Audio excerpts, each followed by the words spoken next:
Guys, my name is Bob Stewart. Thanks for joining us today. We are going to spend the next hour talking about how to get ready to have a massive 2021. And for most of you guys, that's going to start by putting a plan in place, right, Debbie? Exactly. What does Gary Keller says? Something like goals without a plan are just dreams. Is that what they say? Something like that, right? So we're going to try to get you guys a plan where you can walk out of here with the framework of how to go build a plan. We're not going to build a plan for you in an hour, but we're going to give you the framework to build a really successful business plan for 2021. And so I'll introduce Debbie properly here in just a second. Do me a favor, you guys. I'm curious for the folks that are on here. Why don't you find the chat area for us right now and tell me where are you joining us from? Maybe just throw that in there. I'm here in Seattle. Debbie's down in Orange County, California. That's where you're at today, right? You're not up in Coeur d'Alene? I'm in Newport Beach. So I see Glendale, Marietta, Georgia, Castle Rock, Colorado, Chico, Ontario, DC, Folsom, Albany, Virginia Beach. So they're all over the place today. They are. Fantastic. So you guys, as we go through here, if you have a question, throw it in that chat area. Yes. I'll pop in and interrupt Debbie with a really awesome question, or we'll have a little bit of time maybe at the end. So again, appreciate you guys being here with us. The lady that we have the privilege of hearing from today, here's some of her bona fides, and this isn't anywhere near all of her bona fides here, by the way. Been a successful agent in your career, Debbie. I started at 18, right? Have been in this industry your entire life. Thousands of transactions done personally, right, for your own real estate business, and have been coaching for the last, how long, Debbie? 20 years. Last 20 years. And one of the reasons why you're here with us today is you and Ben Kinney have partnered on forward coaching. But the reason you even got to that point is you were Ben's first coach. Yes, and I was. He gives you all the credit for really helping him sculpt a business that is now on a rocket ship, right? Like we're going to do well north of 5,000 transactions in his team, his expansion operation this year, despite COVID, right? Like we stuck to our plan, and part of that plan came out of those years of coaching when you were helping him set the foundation for his business. So we're super thrilled. Like a lot of the stuff that has just been ingrained in us around here came from you and those strategies that you helped Ben deploy in his business so many years ago. That again, I think just set, if you're going to build a really tall tower, a really big business, you got to have a really wide foundation. And a business plan is really that foundation for what your business is going to do next year. And it is literally the starting point. So I'm super excited to have you here, Debbie. I'll mostly stay out of the way today, although I have a big mouth. I have a hard time keeping it shut. So they love having you. Yeah, I'll pop in here and pepper you with a question or two or give a perspective or something. Perfect. And so Bob, very quickly before we get going, the nice robust business planning package that we're going to be clicking through here today.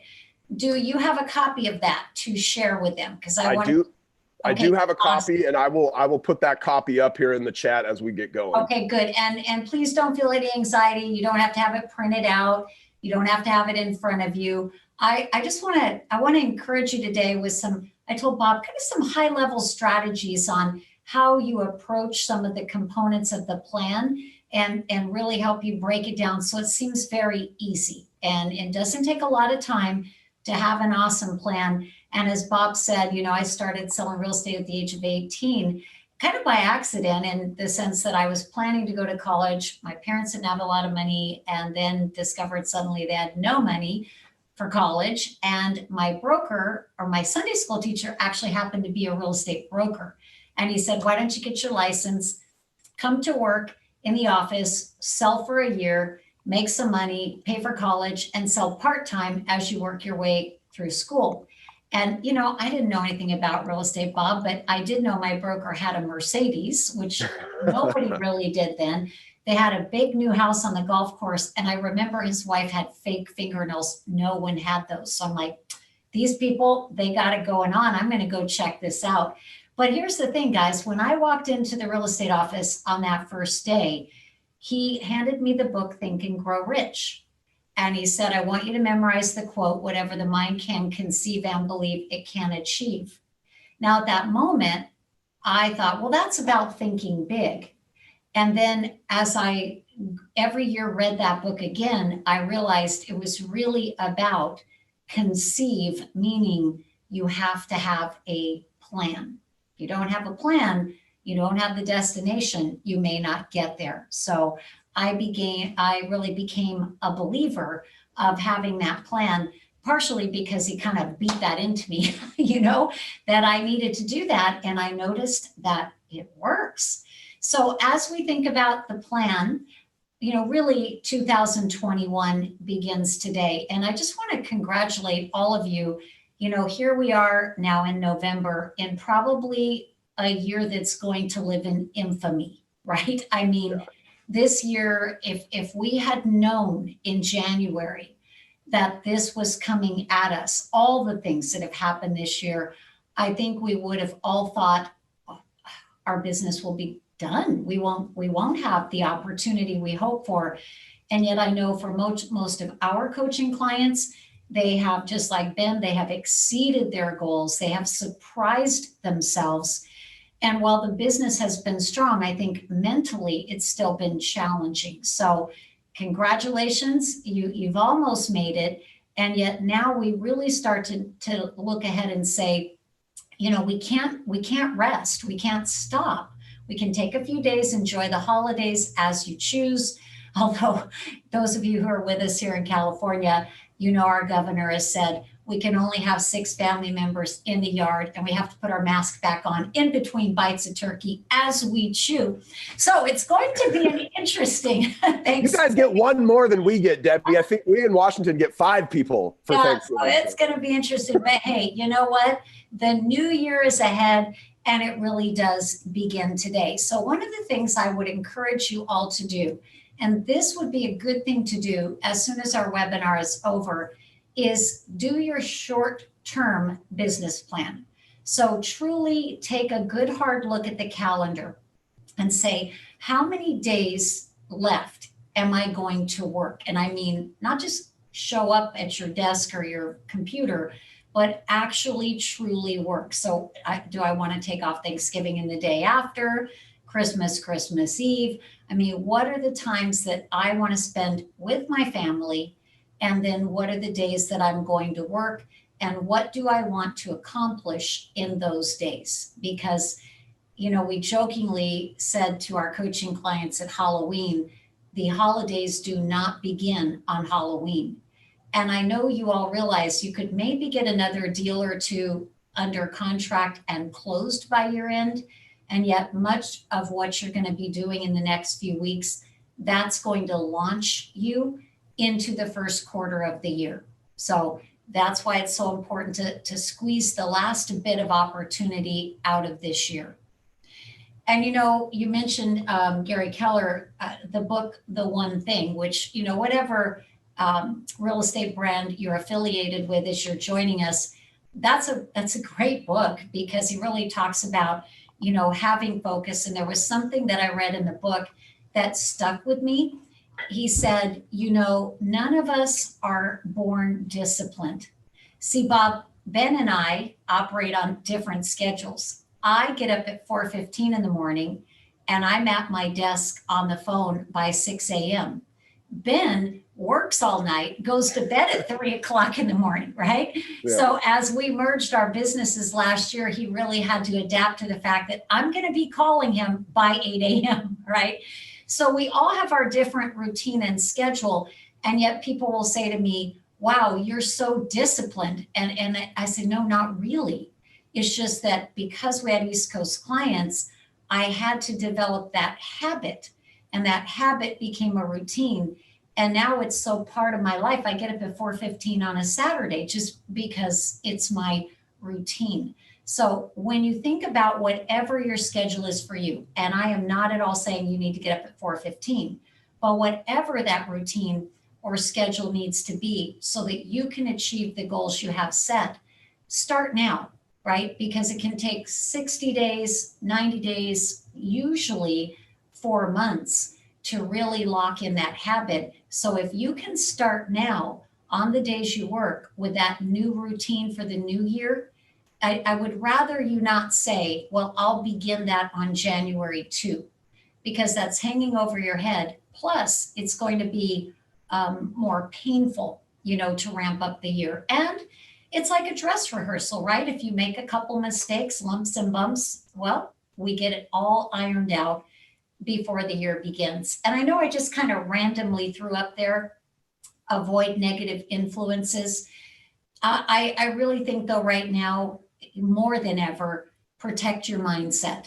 So, what are you watching? Do you need to watch the news every day? Who are you spending your time with?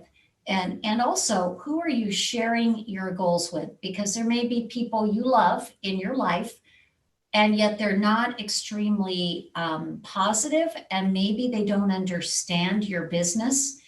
And if you share with them the big goals you have, they might create doubt in your mind, tell you that would be too difficult, and put things in your head that aren't going to be helpful. So set a routine, set a schedule. That schedule should include, what am I listening to? What am I reading? What podcasts and webinars am I joining?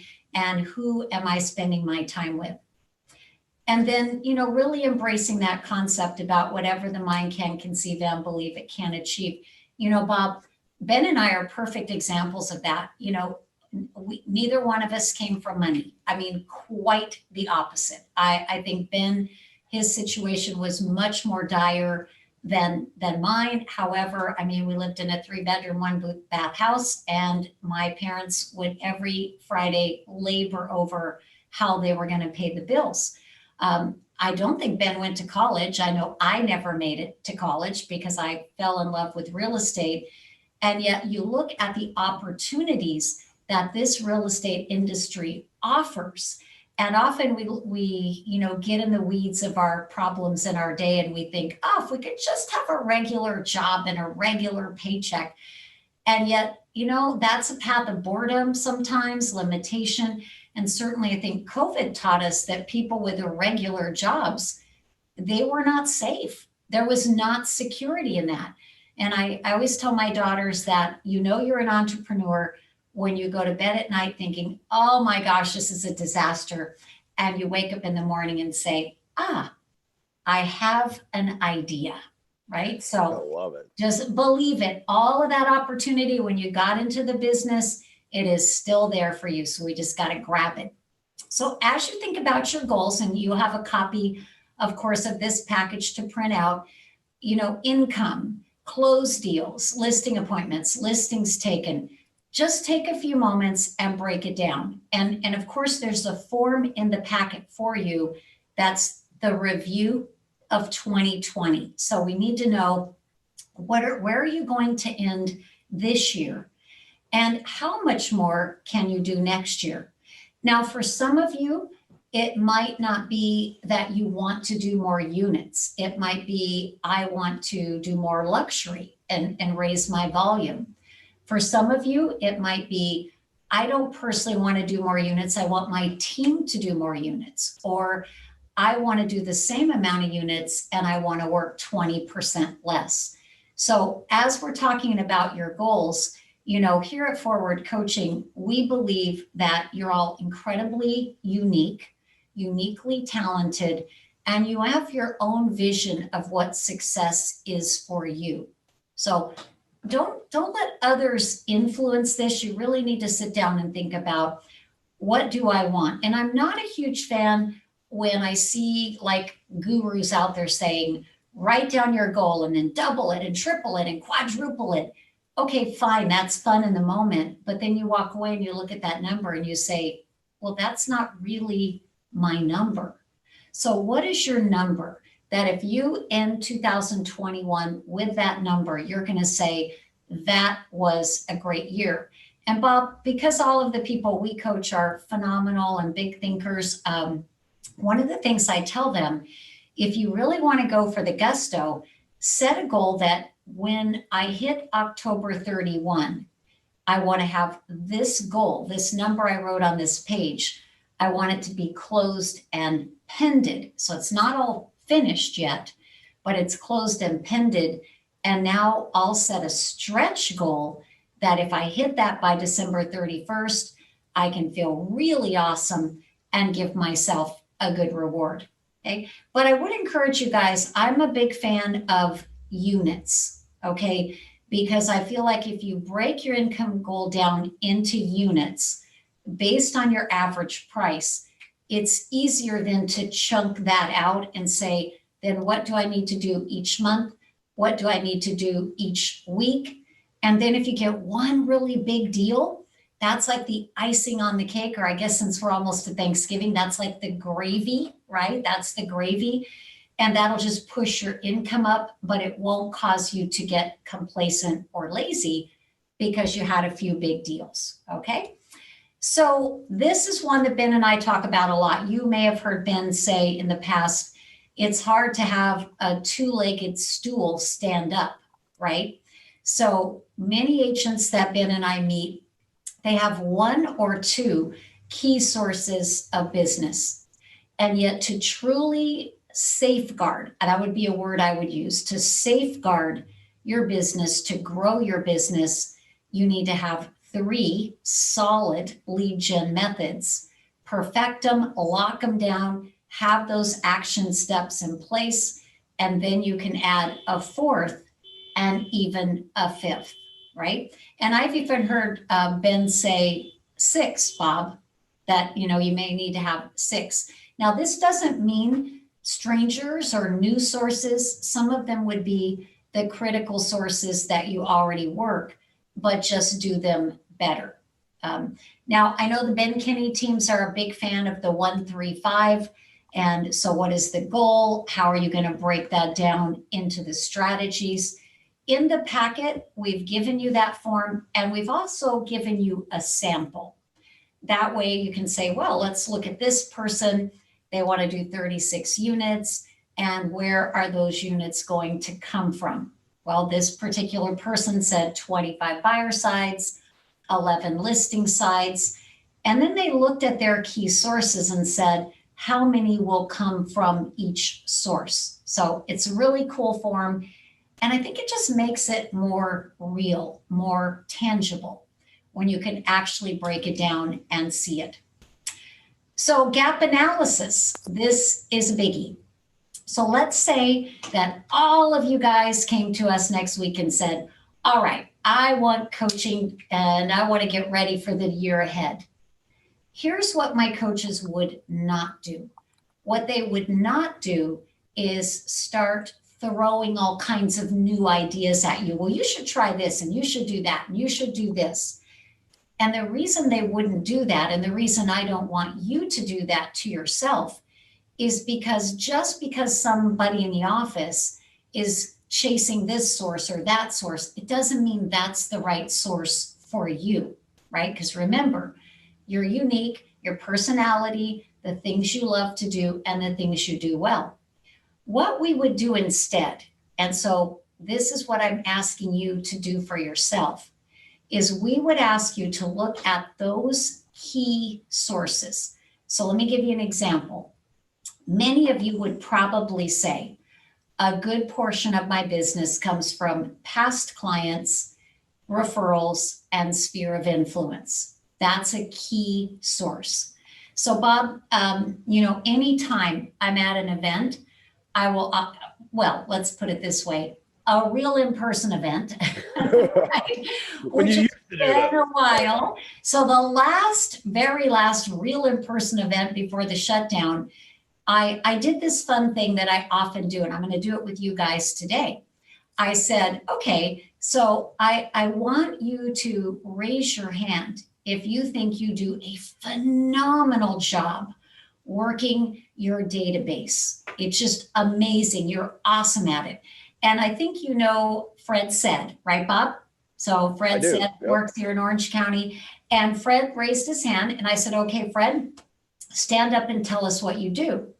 And he went through how they use every ounce of the Brivity platform, and they do the market reports and the drip campaigns and the Facebook ads and how they target their people. And I mean, he just went through a litany of amazing things. And I will say it's better than I've heard 95% of agents ever talk about. So I'm thinking, where's the gap? So then I asked this question. So Fred, do you call them? Well, no, not as often as I should. So when you call them, what's your script like? How are you having these high-level consultative conversations to really spark the real estate opportunities that might be right for them? Yeah, well, I really don't do that. So guess what? Huge opportunity, right, guys? Huge opportunity. So he already does it well. If he just adds a strategic plan to call them, and maybe he borrows Ben's script, which we've been encouraging our clients to call and say, how are you? Are you okay? How are you doing after this crazy year? The real estate market has gone nuts. What would you like to ask me? What would you like to know? And then as you're having that conversation, by the way, I'm curious, how has COVID impacted your real estate future plans? No push, no pressure, just a high-level conversation. And can you imagine what would happen to Fred's business if he talked to every past client in Sphere between now and the end of the year and asked that question? So that's why the gap analysis is so important. So go through your form, fill out your changes, and then Bob, at the bottom where you see the top 3 priorities, do you know what I hear the most when agents do this? I have to get a CRM, or I have to get into my CRM.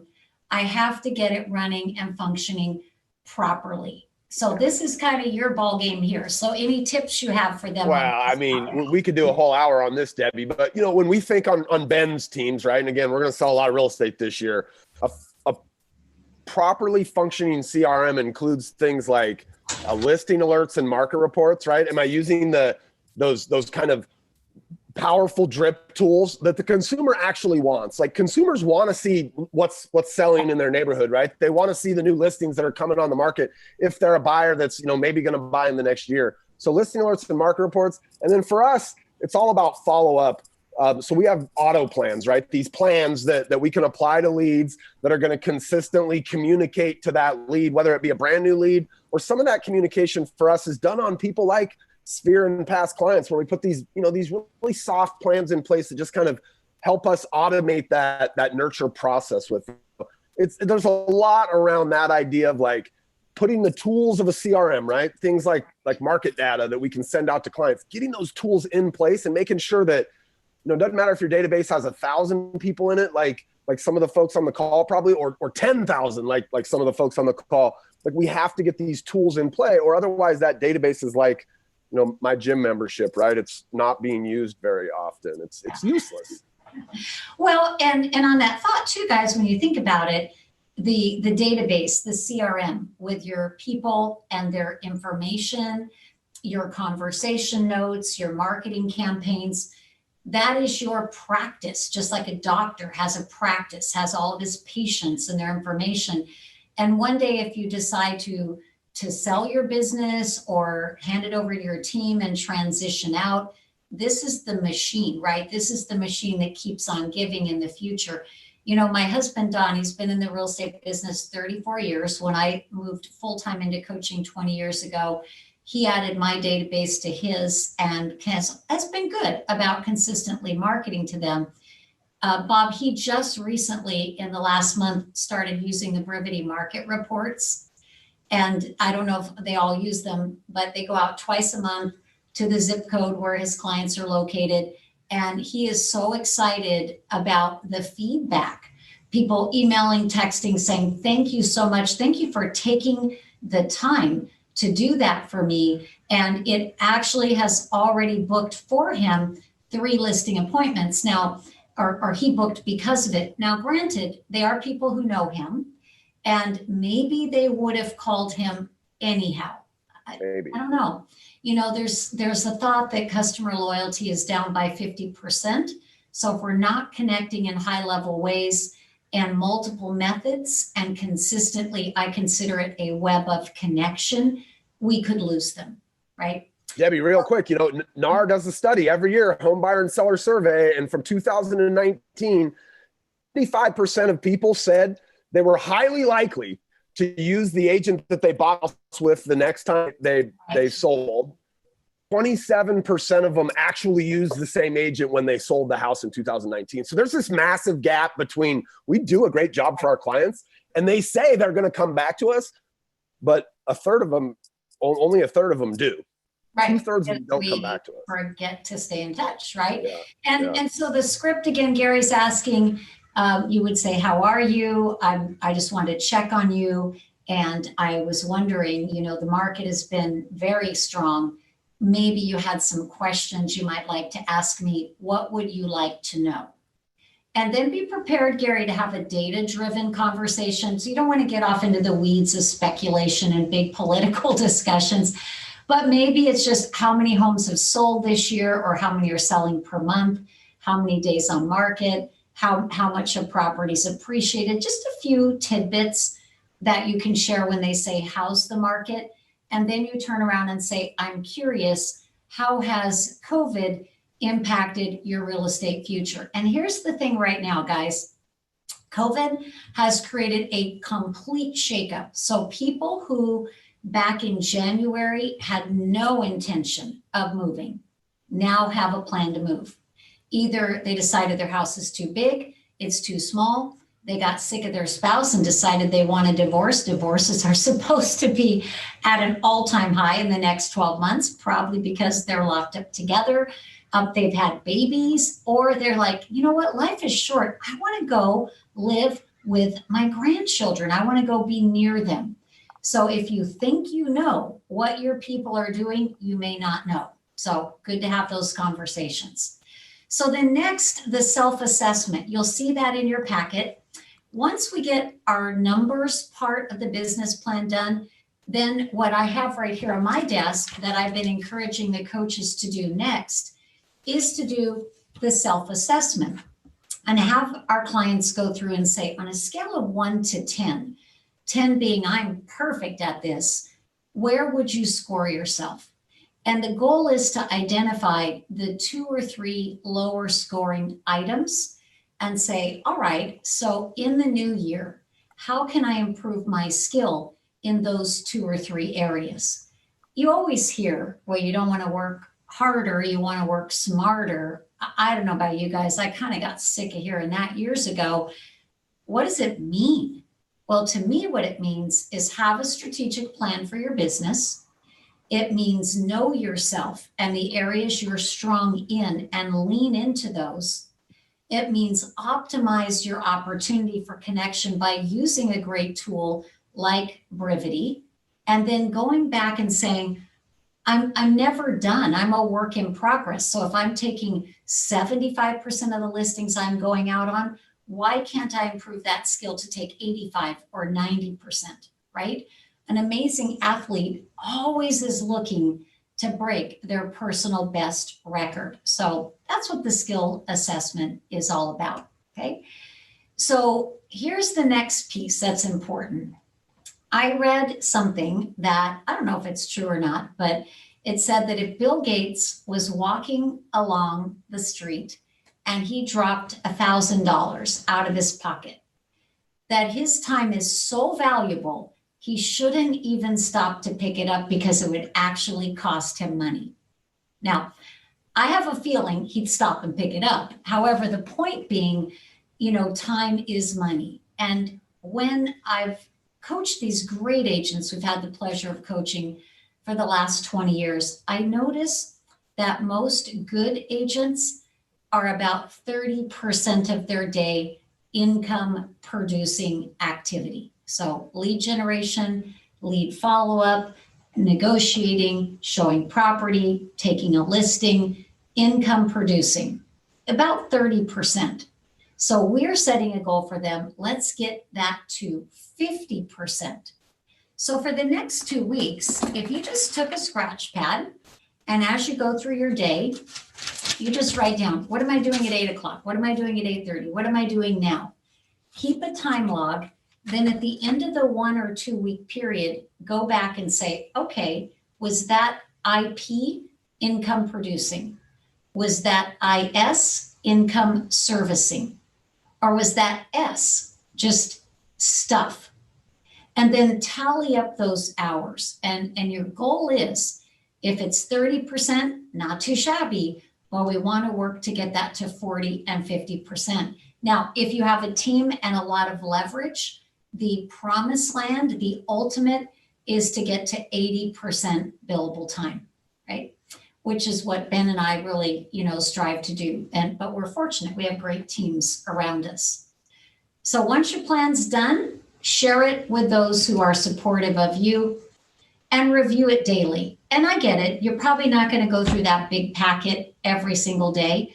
So do that once a week and take an index card and just write on there the top 3 to 5 goals. That might be income, units. What are those top 3 to 5 goals? Keep that card on your computer, on your dashboard, maybe the mirror in your bathroom. We need to keep that alive. It's not going to be good for you if you do a wonderful job creating the plan and then you toss the plan in the drawer. Okay? So we know we've got to lead generate and we've got to lead convert, and we've got to be obsessed with adding people to your CRM. Even if they're not now buyers and sellers, they are METs, they are connections. Bob, I used to coach Chris Heller's team in San Diego for many, many years. And Chris had 20,000 people in his database. Now, a good portion of those were kind of strangers. Like they had met him at an open house, or they were a guest on a radio show, a listener or a webinar, but he just kept nurturing them with his market reports, his email drips, his constant communications. His motto was, I'm going to connect with them until they buy, sell, die, or unsubscribe. Now, every month, at least 7 to 9 of their listings came out of that group of really strangers. But they would call in and say, I've been hearing from you for years, right?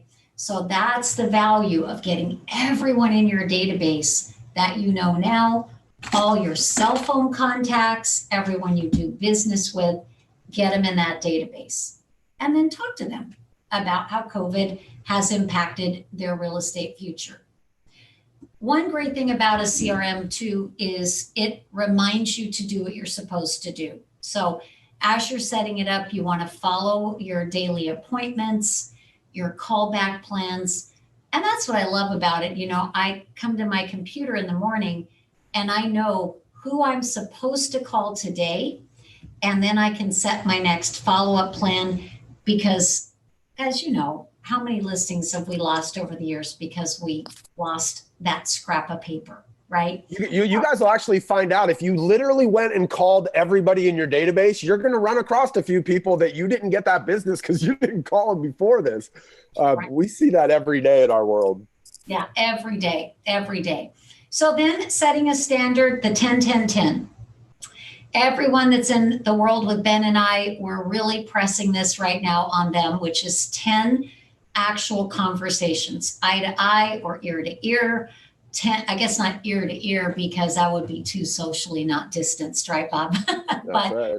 In person or over the phone, email and texting. Now, if you're doing 10 emails, that's not e-blast. That's following up with someone, trying to create an opportunity. And if you did your 10-10-10 each day, I did the math this morning, and it was something like if they worked 5 days a week and they took 2 to 3 weeks off for vacation, this would give them something like 7,200 connections in a year.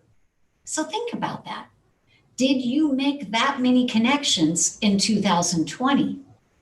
Imagine what 2021 would look like when you do. Okay. And we gave you a tracking form in case you want to create some accountability, maybe have an accountability partner. And it goes without saying, part of our plan should be how are we going to improve our service to our customers and clients? Let's face it, they got a lot of choices. The real estate market is more competitive than ever. And if we're not on the top of our game, we'll lose them. right? And we want those great reviews and testimonials. So then, Bob, this is a fun one. Letter to your future self. Oh, Shiloh's asking, what's the 10, 10, 10? 10 actual conversations a day, 10 emails a day to spark a new opportunity, and 10 text a day. I'm going to give you guys a little secret tip here, okay? See, this is not my first rodeo. I've been coaching a lot of people for a long time. So I get it that some of you don't like to call the people you know. It feels awkward, you're scared, they might think you're bothering them. Here's a thought. Text them first. And when you text them, statement, question. That's the format. So for example, I might text Bob and say, hey, Bob, I was thinking of you, and the real estate market has been so strong. I was wondering, what questions would you like to ask me about the market? Or I could say, do you have time to have a short conversation so I can update you on real estate values and how it's impacting your home? So statement, question.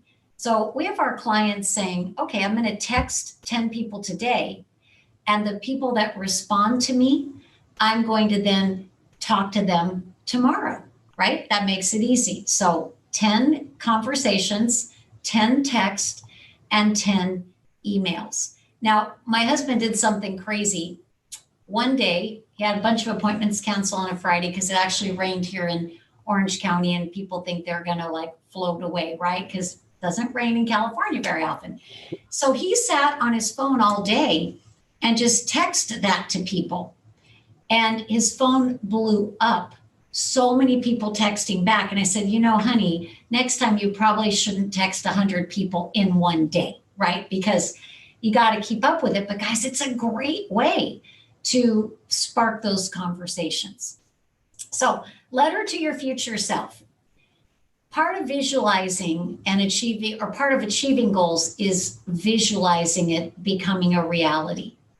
So I want you to take a few minutes before the end of the year and think about, if everything in the new year just went perfectly, everything occurred that you would like to have occur, all the fun stuff, all the great stuff, all the success, describe it as if it's already happened. Describe it as if you've already lived it. The more details, the better. And if you have someone who's very supportive, share it with them. Share it with them, because the more people that you share these, the goals, the numbers, the vision that are supportive, the more accountability you create. Okay. Then I'd like you to ask yourself this question. What opportunity is your market presenting right now that you are not taking advantage of, but you should be? And this is an even bigger question. What are you avoiding? But if you did it, you would be successful. Ben and I constantly challenge each other. He'll say, Debbie, don't yell at me. That's what he said last week. Don't yell at me, Debbie. I wasn't actually yelling, but I was like confronting him on an issue that he was avoiding. And he'll do the same thing with me, because we know that sometimes in those things that make us a bit uncomfortable, that feel a bit hard for us to do, it's just, again, guys, it's just human nature to avoid it.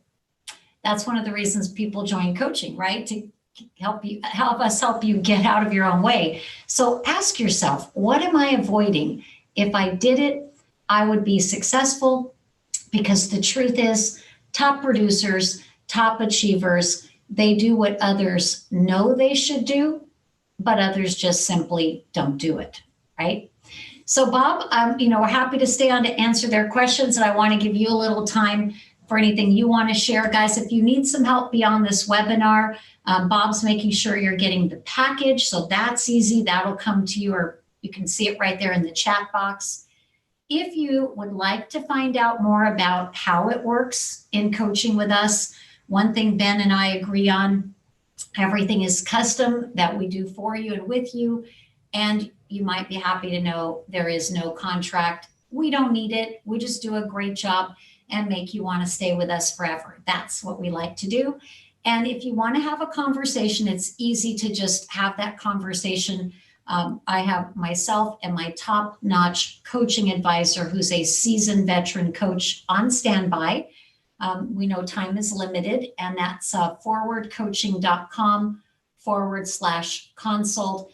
No boiler room salesperson, just my customer service team will reach out, gather some information for me so I understand enough about your business that when we have that conversation, I can make sure it's very relevant and very helpful. And Bob, thank you for having me join you today. And I guess the last thing I might say is I hope they all book 30 minutes a week, get up, grab a cup of coffee when the house is quiet, and just work as far into the plan as you can. And then you pick it up again the next week, and before you know it, it'll be finished. Love it. Debbie, I have a couple thoughts. That exercise on scoping out what you do all day long, right? So we've done this inside of our company. We do it every year, and we do it in 15-minute increments, and we do it for a week. You had asked them to do it for 2 weeks. When we've done it in the past, we do it for a week, and every 15 minutes, you write down like what you're working on in that 15 minutes. It is, and I've done this ever since I've joined Ben for the last 4 or 5 years. We've been doing this. It is really eye-opening. It is. When you realize, oh my gosh, I go to my email 12 times a day. And what you start to realize inside of that is a lot of what we do is working on other people's priorities, right? It's not moving our business forward because we don't ever take these sustained blocks of time and work on the things that we need to work on to move our business forward. So that's one, that is a really valuable exercise, you guys. And you don't even realize that you go to your email 15 times a day until you're forced to write it down on a page. I mean, it is really eye-opening. Well, it helps you identify distractions, interruptions. And I think you guys will notice too, just when you make that commitment and you're writing those items down, it almost instantly improves your management of your time because you're very aware and you're very conscious of it. Yeah, especially, I always was like, oh, if I write this down, man, Ben's going to see this. He's going to know I'm in my email 12 times a day. And it actually forces you almost immediately to start being, a better keeper of your time and your priorities. The second comment I wanted to make is on that sheet where you're writing yourself the letter in the future. We've also done this. And one of the things, and maybe it's just me, maybe I'm just I'm an emotional being or something, but I encourage people to, in that story you tell, you talked about the details, write about what it will feel like, write about the feelings of it, right? How are you going to feel if you deliver on this thing? Because sometimes if we've never achieved a goal and we write it down there and it's this tactical thing, you're not connected to it. But if you can attach a feeling to what you're going to feel like a year from now when this stuff happens, there's something in your brain that will make that statement you write out a little bit more powerful. And it's just, for some of you, you're all motivated by different things, right? And that's what's so awesome. And for some of you, you might say, well, money doesn't motivate me. However, what I can do with that money, a charity I'm involved in, or helping my family, or paying for my child's education. I think that's the why, right? Really figuring out, when I achieve this and all of this happens, what's the great things that's going to do for my life? And I have one of our coaching clients has an awesome affirmation: prospecting equals freedom. And he said, it gives me the freedom to choose the segment of the market I want to work, the freedom to choose the clients I enjoy because they respect and appreciate me, and the freedom to provide a life for my family that's better than the life I grew up living, that I can really have, great education and great things for them and travel together. So guys, you do need to find that because, let's be honest, it's hard work. It is hard work. This is one of the toughest businesses, I think, that there is, and yet one of the businesses with the most opportunity. Because if you look at across the nation, I read the other day that only 10% of the nation earns over $100,000. And yet look at how many real estate agents blow way past that, and 500 and 1 million, and some that we coach 3 and 4 million in GCI. Where else could you do that? Well, we've got to respect the money and say there is a price to pay, there is work to do, strategies to put into place. And when we do that, it does happen, right? It does happen. So it is possible. And you've got to decide, what's that number? Why is it important to you? And then what are the strategies of how you're going to achieve that? And if you're not clear, then talk to us. You know, our coaches are all 20 to 40 years in the business. Ben and I are super picky about who we add to our faculty, and we'll help you, right? But Bob, I can tell they're a really good group. I'm laughing at Cynthia. She's saying, oh, thank you for the reminder. Let me check my email one more time. Right? I've been sending out I've been sending out this thing to some people here and there. John, he just reinforced in the income producing activity stuff, right? He said he tracked his time for a whole week, and he realized a lot of the stuff he was ending up doing was something he could have had his assistant doing, maybe a virtual assistant doing, right? A lot of times we're busy, but we're not productive, right, Debbie? Absolutely. So guys, good luck. Have a fabulous holiday. You know, I'm just as annoying as all of it is. And you know, sitting here in California as we're going back to the whatever, tier purple, whatever, lockdown, meltdown, whatever. And I'm just telling myself, hey, I got to take inventory, right? Thank goodness we have a job that provides things that people really want and need, and we are essential. Thank goodness this did not impact our real estate business. If anything, it fueled it because people want to move. They're like, hey, I can't travel. I'm going to spend money on a great house. And also, you know, that you're here, you're healthy. Hopefully your family is well and healthy. And we have a whole new year ahead of us. So we just need to fire it up, right? Carpe diem, seize the day. Go out and seize it, ladies and gentlemen. You all have the package. We'll send the recording out for this so you can review it. There was one person that hopped in here late, so we'll get that out. Debbie, get out of here. Get back to coaching people up. We appreciate you so much. The rest of you guys have an awesome day. On behalf of Mikey and Taylor and Samantha, who are behind the scenes and make these things happen, see you guys later, buddy.